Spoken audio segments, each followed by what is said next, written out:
I'm Terrence James, and you're watching another episode of Neutral Reviews, where we do real reviews for real decisions. And today we are looking at the 2024 Mini Cooper SE, and I have borrowed the keys for this vehicle from London Mini, that has a fantastic location, beautiful showroom, and who also offers some of the most electrifying and fun vehicles on the road today, including this one. Now, the Mini came out in Britain in 1959 and quickly became a favorite little city commuter because it was electrifying to drive, had just enough space, and it didn't break the bank, especially at the pump. But now it's electrifying in a new way because Mini is using this as their first attempt at a fully electric vehicle.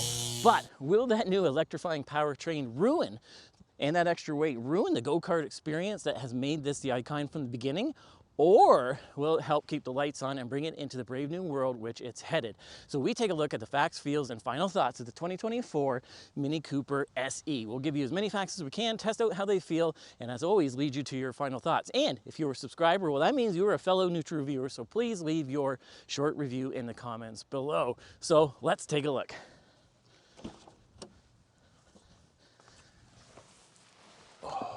Okay, so let's go over some quick facts before we go. Now, this being a dealer quick drive, we haven't lived with it for a week, so we're not going to go overboard. We're just going to give you a high-level overview. So basically, starting up front there, they have kept a similar look because it's on the same platform, the UK platform that's been adapted, I should say, for this being their first attempt at electric vehicle. So yeah, the grille is a little bit different. I like it. And the rear bumper is a little bit different, and you got some different badges on it. But all in all, it's still a Mini. You got that hood scoop, the overall iconic shape, things like that. And under the hood, that's where it changes a little bit. No longer do you have a turbo 4-cylinder. It has been replaced with a front electric engine that now produces 181 horsepower and 199 pound-feet of torque, which is going through a direct drive transmission and is powered by a 32 kilowatt-hour battery pack, which is capable of rocketing this 3,100 pound little EV icon from 0 to 60 in around 6.1 seconds, which is just a little bit faster than the gas one. And when we're talking about braking and stopping and things like that, well, it does not brake as good because it's about 300 pounds heavier than the gas one, and it's not quite as good around the corner, even though it does have a little bit lower center of gravity. It's about 8.5 on the skid pad instead of 0.91. Still really good though. And with that platform being the conventional one as well, you're looking at about a 98 inch wheelbase, so it's small in here, but they've done a great job in space, which we'll talk about in a second. So when we talk about moving to the back, well, you do have a fair amount of practicality if it is just you, and especially when you put those seats down, as you can see. So with the seats up, you're looking at about 9 cubic feet, and you can triple that with the seats down with about 34 cubic feet. They are split, and they will go level, which is nice as well. And there is little doodads to keep some of your things held down so it doesn't go flying around. But moving to the back seats, where it is not quite as practical, the seats do fold forward, this being a two-door essentially, so you can get in and out, as you can see, not too bad. And me being 5'7" and 150 pounds, I can fit in there, but really it's more of a legroom situation. But the most important thing is you can fit your moose baby, if that is important to you. And then moving up front here, where the magic is in the Mini, this being the base model, if there's such a thing on a BMW owned product, has just about everything under the sun, including beautiful materials and switchgear and everything else like that, as you can see. But really, you do have navigation, which is nice. You've got 3 different levels of modes. You've got basically 2 levels of an eco type mode and a sport mode to give you a little bit more zip.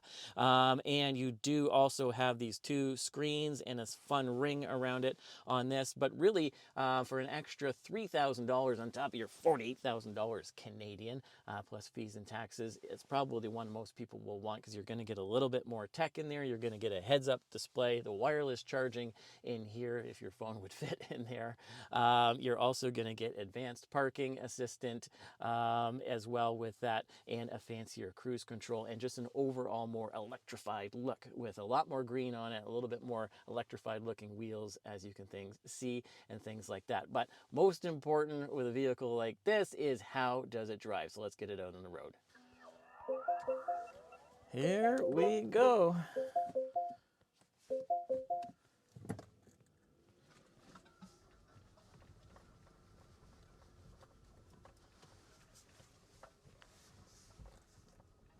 Okay, we're finally on the road here. Well, gravel driveway anyway, but we'll be on the road in a minute. But the point is, as we're going there, it really does drive, pretty good. And that's what I want to say, because, if you're coming out of a gas Mini, I haven't driven a gas Mini, but I have to imagine that it wouldn't be much different than this, because I have had some experience now in some electric cars and some gasoline cars that have moved over to electric cars. And this one definitely feels about as normal can be. It does feel a little bit heavy for a light car, but it definitely doesn't feel heavy like a lot of the things that I drive nowadays, that's for sure. And definitely has a lot of good reflexes. Here you can see a really tight steering. We'll test out some of these things in a minute, but yeah, I mean, the steering seems really responsive. It is very smooth. Like, the acceleration is really nice, and again, we'll test it to see how zippy it is. But one of the things with electric cars that you have to keep in mind sometimes in something like this, like 181 horsepower doesn't sound like a lot, or basically 200 pound-feet of torque in a 3,000 pound vehicle, but because of the way that electric motors deliver that power, meaning that it's right away, instantaneous, there's really no drive line loss or anything else like that, it feels a lot faster than what it is. And one of the nice things is, too, with there being no gears, is really you have that power available to you whenever you want. So you could be going fairly slow and want to get around somebody, in town, or if you're on the highway and need to pass somebody, you have that as well. Like, that power is instantaneous. Now, with the brakes on a vehicle like this, it's interesting because they have regenerative brakes. So there's a button down here that you have two different settings. And what regenerative brakes means, if you're not familiar, is I'm going to turn it on the more aggressive one here. It's on low high. So what happens is, if you let off the gas pedal, it starts to slow down the car. And oh, there we go, that's the more heavy duty one.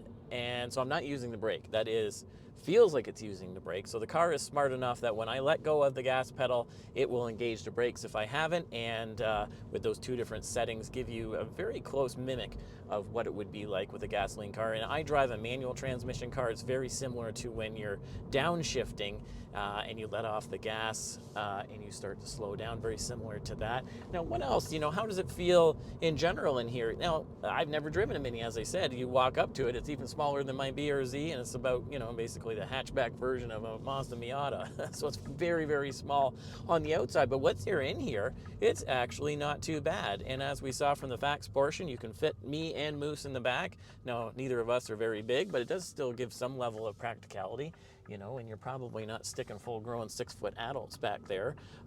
Most likely being used for storage space with those seats down and the fold flat and everything. You got plenty of space. So yeah, it feels very roomy. Whether you're in the back, you can see you've got good visibility, or up front here, you got pretty good visibility because it's boxy, right? So the pillars are pretty big, gives you a little tank feel, but I mean, they don't get in your way at all. And actually, hopefully we'll get a chance to do a parking type test or something in a parking garage or something that's more urban related, to give you an idea of just, if those things are in your way. But I really don't think so. And there's a lot of visibility and a lot of greenhouse space in here with these dual sunroofs, which is really nice. Yeah, no, the seats feel a little firm. Maybe that's the German influence. Yeah, no longer the Brits. Moved over to Germany with BMW buying this in the early 2000s or whenever it was there. But yeah, feels really well put together. Nice material, especially this steering wheel. I'm a sucker for steering wheels. I like the way that they got hard buttons here.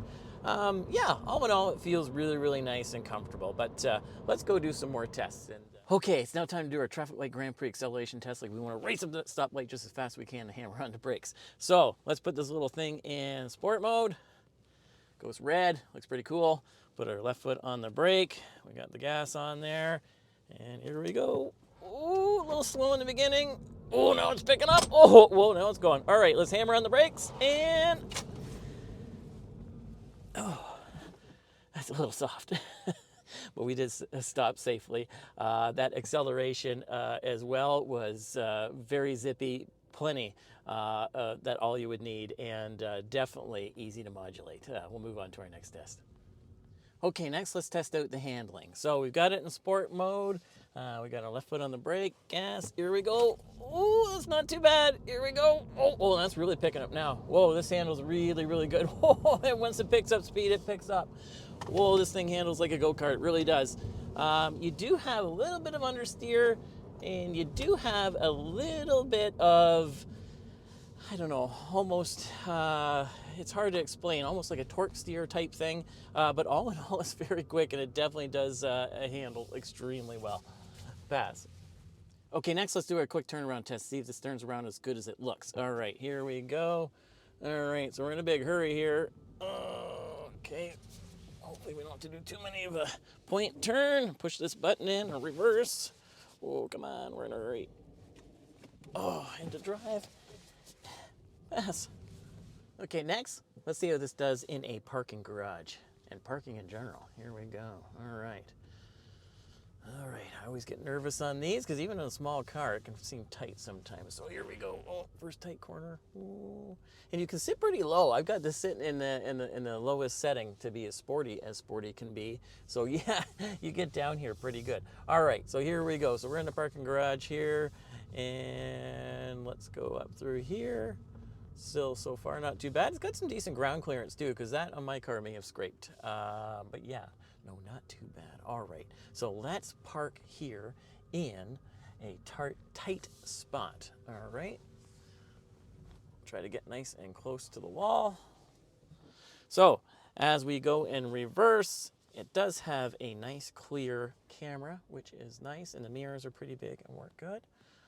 All right, and we're taking our time because we don't want to scrape this nice car. And as you can see, you do have some sensors there too as well. And pass.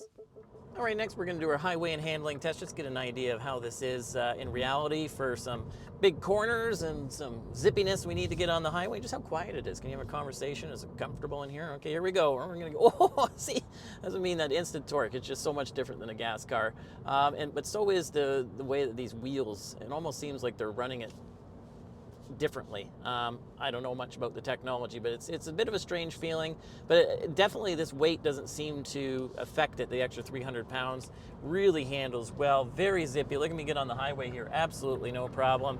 Yeah, no, that's nice. Very, very smooth, very controlled. All right, so now we're going at normal speeds here. What's it like for noise? Well, I can hear Moose breathing, so that's good. Forgot all about him back there. Yeah, no, it's very nice in here, very quiet. One of the things I think is kind of neat too in the electric one, it's a little gimmicky, but with your round thing in the middle here, which is, you know, which they've had for a long time, they have this really cool ring around the outside, which does a few different things, which is kind of fun. So if you change the temperature here, see it's more blue if you're cold, and it's gonna go warmer if you're red on that side, which is pretty neat. And these do feel pretty good. I'm glad they left hard buttons on there. You know, BMW, they feel pretty good. So, you know, you got all of that down here. And the start, stop toggle, I guess, is kind of fun. And yeah, you got racing type toggles up here, down there, a lot of fun. Yeah, and also on here, when you change the radio, or the volume, I should say, I guess that's if I had it on. I don't know. Normally, that did work. It also changes normally. Anyway, maybe we'll show you in the B-roll there. But what else, you know, what I really like with BMW, and again, this is a little bit more of an expensive vehicle because it is a mini BMW, so you're going to get a lot of nice things, as we said, and that safety stuff with this green light is nice. So it's not as advanced as some of the vehicles, you know, you're not going to be able to do hands-free, but, you know, if you start to, oh, yeah, oh, put you back, you know, it just warns you a little bit, which is nice. So, yeah, you do have some basic safety stuff there. But all in all, yeah, this is very nice and very comfortable. That Harman Kardon sound system as well is a nice upgrade in this too. Both sound systems are made by the same company, but you're going to get extra tweeters and things like this, and just the way it reverberates around the cabin sounds really, really nice. I do, in general, like this big infotainment. I think it looks pretty nice. It's crisp, it's clear, it's pretty intuitive in the sense that it's broken up into three things. You got a lot of the communication type stuff, your media, and then of course your navigation. And I like the way that the navigation on this does go full screen, which is pretty cool. And of course here you got your digital gauge cluster, which is some basic information, looks pretty nice. And if you get that upgraded one, like I said, you could get the heads-up display there. But yeah, no, all in all, this is really, really nice and comfortable in here. Yeah, you're not going to have, you know, like a team of people in here. Probably best just for a couple people and some gear for where you're going on a nice trip. But if you do have a kid, you can definitely stuff at least one in the back, and they can come with you too, which leads me to my final thoughts.